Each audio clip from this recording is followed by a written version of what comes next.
My first encounter with a Chinese car was the Cherry QQ back in the early 2000s. That car was cheap, and it felt cheap. Chinese cars have come a long way since the Cherry QQ. Brands like MG and Geely are changing our perception of Chinese quality. Instead of focusing on bringing cheap cars to the market, they're now focusing on making their cars more desirable, while also making them affordable. Geely is a Chinese company based in Hangzhou, China.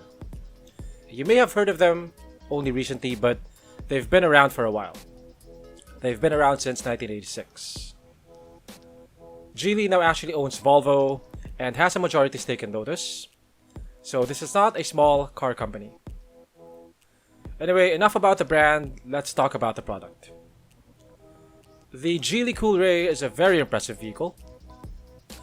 It is affordable, but it doesn't feel cheap.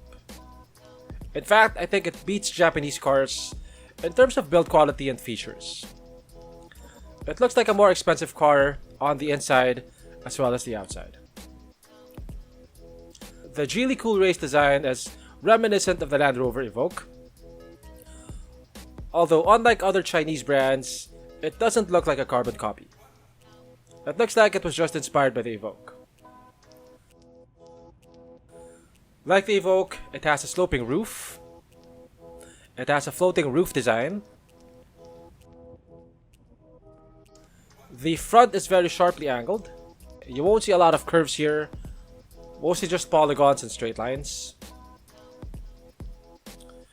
It has LED headlamps and DRLs. It has a protruding chin with a matte carbon fiber finish. It has 18-inch wheels, and the calipers are painted red. At the back, you have quad exhaust tips. You have a diffuser. It has LED taillights, and you have this aluminum trim with the word Geely engraved on it.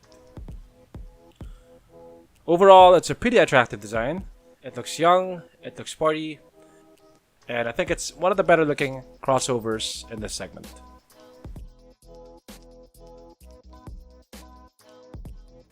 Since Geely owns Volvo, there's a bit of part sharing going on between the two brands. The Coolray actually uses a Volvo engine. It's a 3-cylinder 1.5-liter engine, but it's turbocharged, so it puts out a pretty healthy 175 horsepower and 255 Newton meters of torque. It is coupled to a 7-speed dual clutch. It has a wet clutch system, which eliminates or at least minimizes the jerkiness associated with a lot of DCTs. Acceleration is pretty decent. It can do 0 to 100 kph in 8.6 seconds. As for fuel efficiency, it can do approximately 8 kilometers per liter in the city and up to 20 kpl on the highway. Let's check out the interior. The vehicle has power adjustable seats. It has a recline function. You can move it forward, move it back. You can't move it down or up. Car has leather seats. It's a two-tone design. You have maroon and black, and you have maroon stitching. Yeah, let's step inside.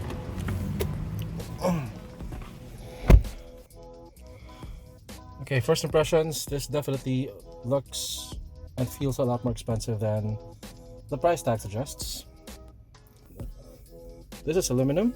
This looks like it's brushed aluminum. Well, I think it actually is. And also this.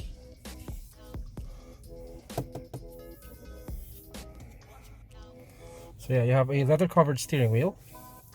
It's a nice size and it has a flat bottom. But it's also nicely padded and it has it has a nice girth to it. It's not very thin and it's not too thick either. Over here you have buttons for your infotainment, also for your hands-free operation. Over here are your buttons, eco mode, sport mode, hill descent, 360 camera, parking brake, parking sensors. You have your electronic parking brake with auto hold. The shift knob is electronic. There is no mechanical linkage inside. I think it's ergonomically designed.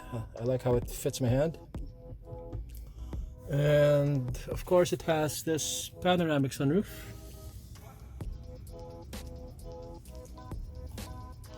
The seats have good bolstering, and it also has thigh support. This is soft touch. This is leather, or maybe not leather, but it's soft touch. It could just have some sort of a rubberized coating on it. But there are very few bare plastic surfaces. This is plastic, and this is plastic, but this is leather. This is soft touch. I think this is aluminum. Feels like aluminum. It's cold, so I guess it is aluminum. Over here you have 2 cup holders and storage for, I don't know, cards maybe. And then you have a padded armrest. Let's check out what's inside. Oh, it's dampened. Look at that. That's something that you rarely see on a car at this price. Okay, so inside you have a little bit of storage. You don't have any 12-volt outlets or USB ports. The armrest is adjustable. I'm trying to look for the USB ports. You can put your phone here. This has a non-slip surface. Push start button. And you have paddle shifters. Okay, so where are the USB ports? I bet they're underneath. Yeah, they are underneath. You can barely see. It's not a very good place to put your USB ports. They're underneath. You can barely reach them. So you have one HDMI slot over there. That looks like a power outlet. Over here is your glove box. It is also dampened. This is not on the same league as the crossovers in this price, like the Nissan Juke.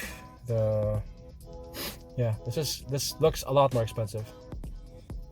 I'd say this looks even better than the interior of the RAV4. Also, I like the design of the door handle. It's integrated into this handle right here.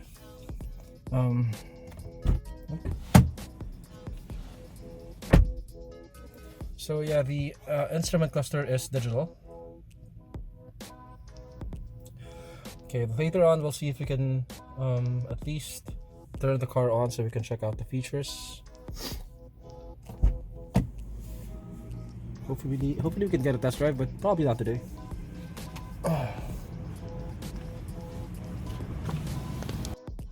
Okay, so I'm now at the back seat. Legroom is pretty good. I'm 5'8" and I have plenty of legroom. Headroom is also quite good. I have about this much headroom. The mechanism for the sunroof eats up a lot of space, but I still have enough headroom. And over here we have, what is this? You have a USB port and storage over here. And you have a center armrest, which is nicely padded with 2 cup holders. Okay, so check it out.